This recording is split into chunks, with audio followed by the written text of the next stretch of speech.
Hello and welcome to A Critical Dragon, where I talk about narrative in film, television, and in books. And today I want to talk about Star Trek Strange New Worlds, episode 2 of season 1.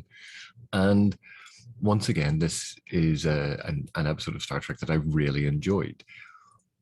So I'm going to talk through a couple of the bits and pieces of it that I liked, why I liked them, and how it sort of relates to, as ever I talk about, the general sort of narrative things that they are doing that are exactly the kind of things that appeal to me. Whether they appeal to you is a different issue.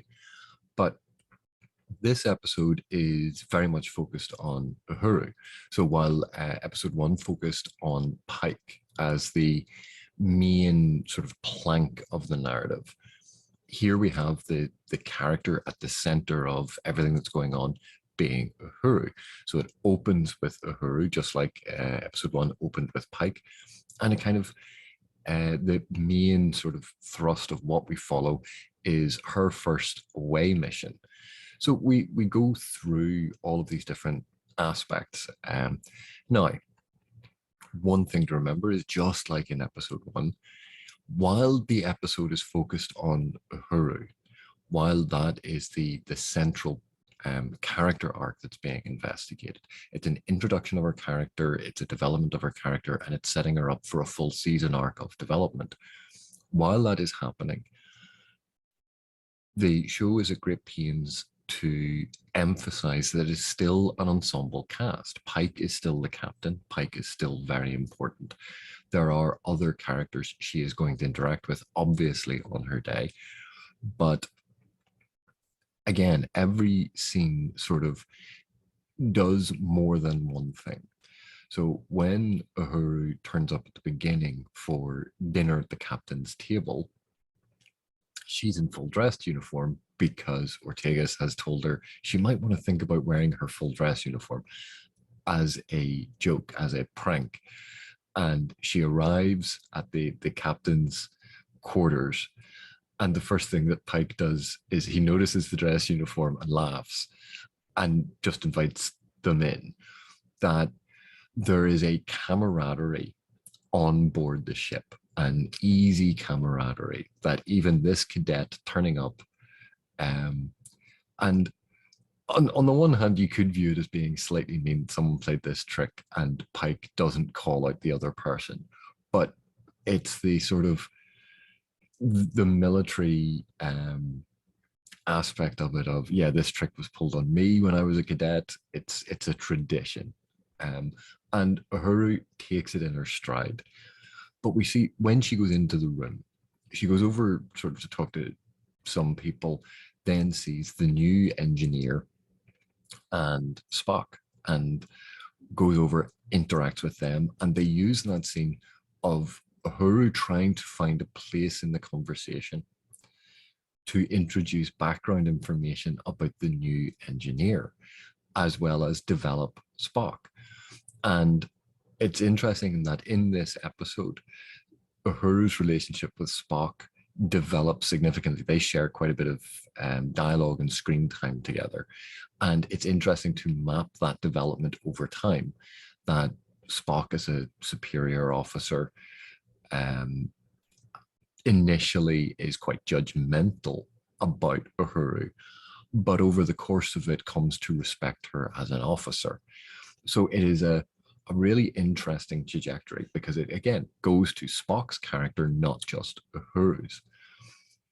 We also get all of this exposition about Uhuru's background and her tragic backstory, but also her abilities and the fact that she is a prodigy. She is brilliant. She is absolutely fantastic and incredibly talented. And she has no false modesty about it, but she is aware that, yes, this is a talent that she has. It makes sense to her. Not everyone has it. So she doesn't brag about it. And it's a very fine line to walk. And I think the actor did a fantastic job, particularly with that aspect. Also in this sequence, she starts to hum a tune, and obviously that is going to have importance for later on in the episode. And it should be borne out and stated explicitly. Yes, this episode did borrow quite heavily from Close Encounters of the Third Kind. That can't be brushed under the carpet. But they gave it their own spin. They did it in their own way. And when it comes to serialized science fiction, quite often shows borrow from other shows and other films and well-established stories. And we've seen that in every iteration of Star Trek, not just this one. But one of the sequences that I think is very, very nice in this scene is Pike asks essentially a standard throwaway question of like, where do you see yourself in 10 years? The sort of thing that any commander or any boss or anyone in authority is going to ask the newcomer. But what is interesting here is his voice catches on the 10 years part, because obviously that's when his accident occurs. That's when he ends up in the wheelchair. That's when that whole episode of the cage / menagerie of Star Trek, the original series, is going to address. It's what he's seen of his future. And so his voice catches on it. And he kind of repeats it just to gloss it over. The only person really at the table that picks up on that is number one. And Uhura goes on with, her whole backstory and exposition, and great. This is fantastic. But it's nice that the writers remembered that even with a throwaway comment like this is going to have resonance and impact on Pike, because this is going to be in his mind all the way through. So again, a signal that everything that was discussed in episode 1, all of these different facets in episode 1, they are still going to have ramifications as the season goes on. And I really like that that writers pay attention to previous developments. Even though these are standalone episodes, there is a continuation of a character arc. So it's not that these are just bottle episodes that have no impact on anything else in the narrative. It's that while they are standalone adventures, they are linked in sequence. There is a point of connection. And I think that's very, very well done. Now, the thrust of the episode, the conflict between the Enterprise crew and the Shepherds, is quite an interesting one, because the Federation is put forward very much as a sort of secular, scientific, rational society, whereas the Shepherds are initially presented as obstinate religious zealots, that they value their religion and their beliefs without any sort of physical evidence of what these things are, far more than anything else, that they prize their beliefs above all else. And you can see that Pike and the crew are initially dismissive of this kind of theocratic zealotry. But what is fascinating then is, of course, Pike and the crew outwit the Shepherds. But at the end, it is then called into question, because the comet predicted its new size and shape, its new trajectory, all absolutely accurately, 100% hours before Spock performs his maneuver. And why this is interesting is, first of all, it calls into question Pike's and the crew's initial assessment of this comet, their presumption of cause and effect, but also ties in very, very heavily into Pike's focus on, is his future set in stone? Is this accident always going to happen? Is there any way to change that? Because, of course, number one's argument is the future is not yet written. We can write a new future. But this episode shows that, no, sometimes maybe the future is written. It is predestined. And it doesn't try to answer this question. It puts it out there as a query for both Pike and the audience. How much of our future is fate, and how much of it are we getting to decide ourselves?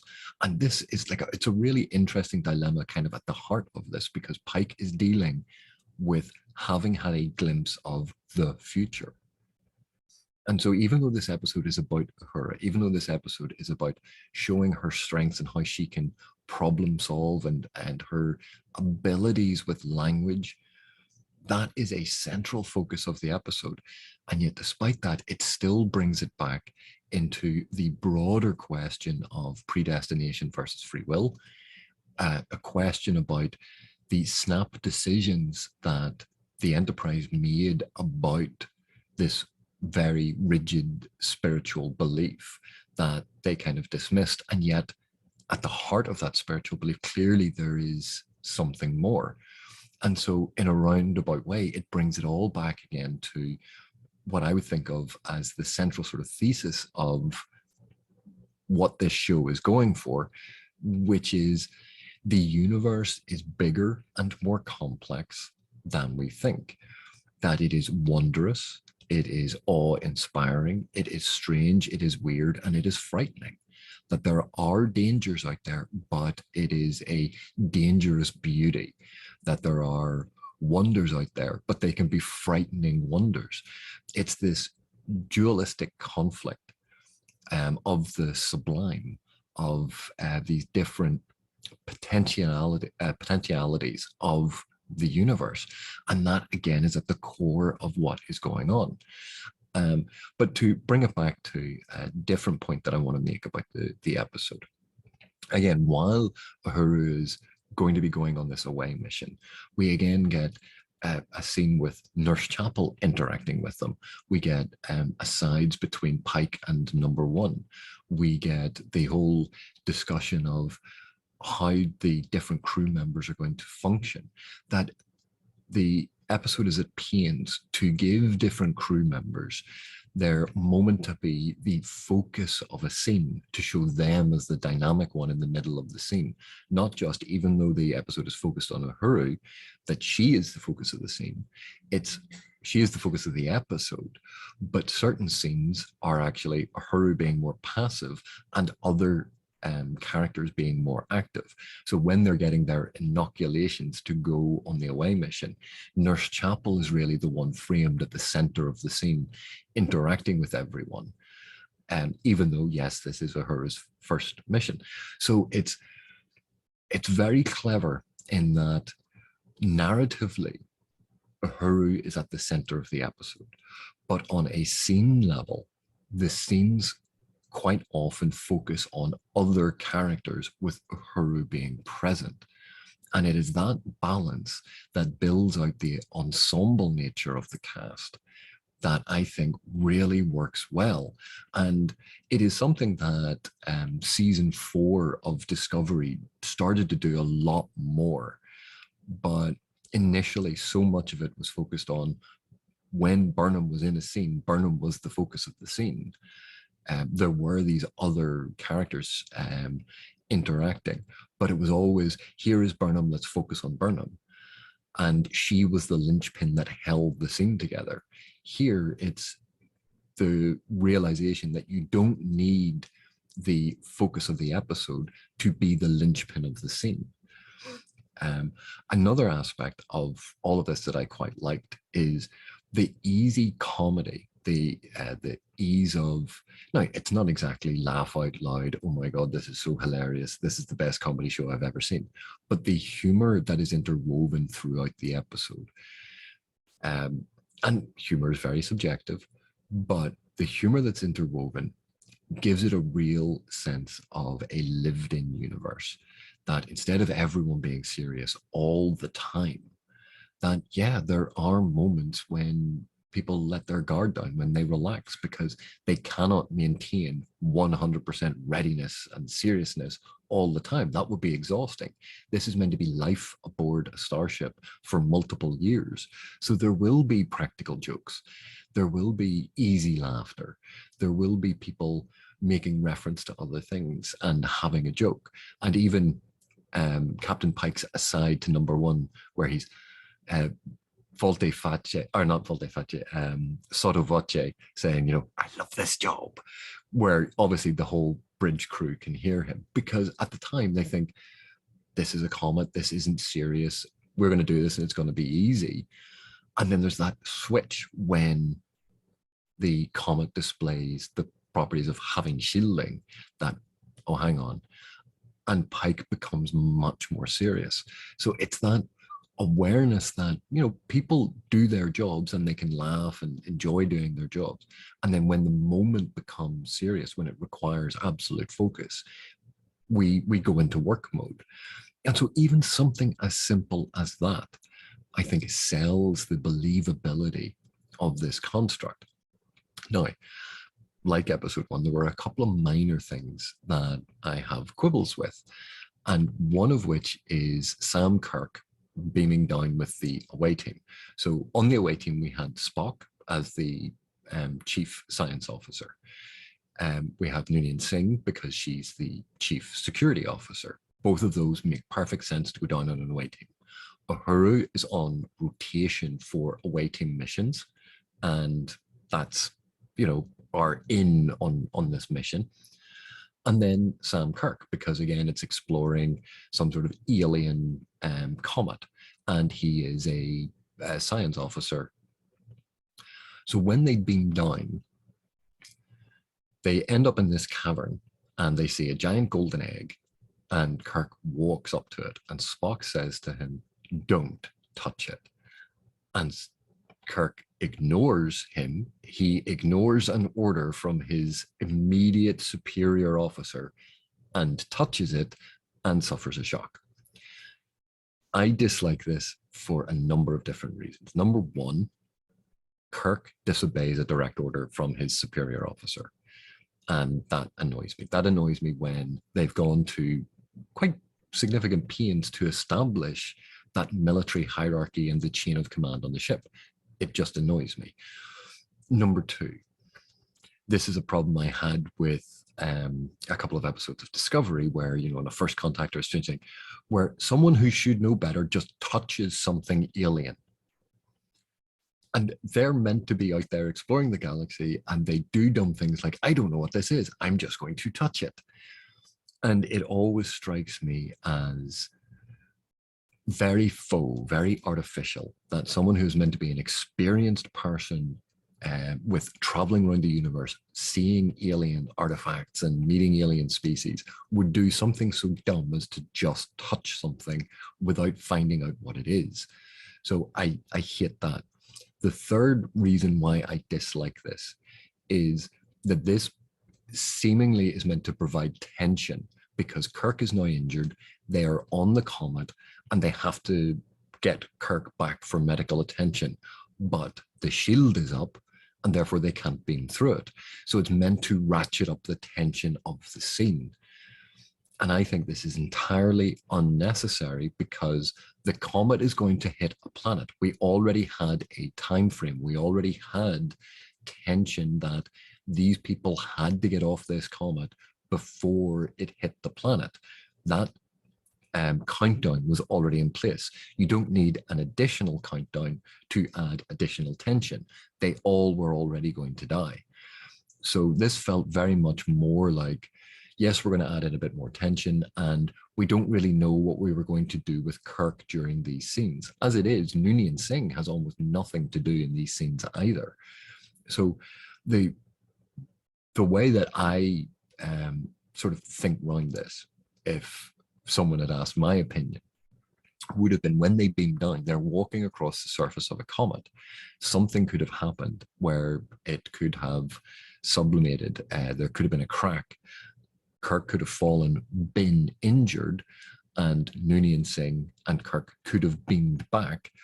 And the act of them beaming back removes them from the whole sequence, but results in Spock and Uhura being trapped because suddenly the shields come back up.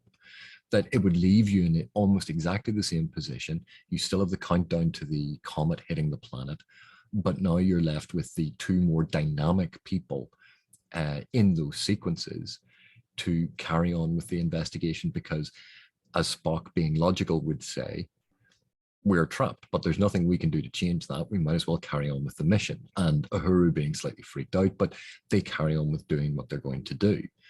And so she learns to respect Spock, focus on the mission, while he learns to, respect and interact with her.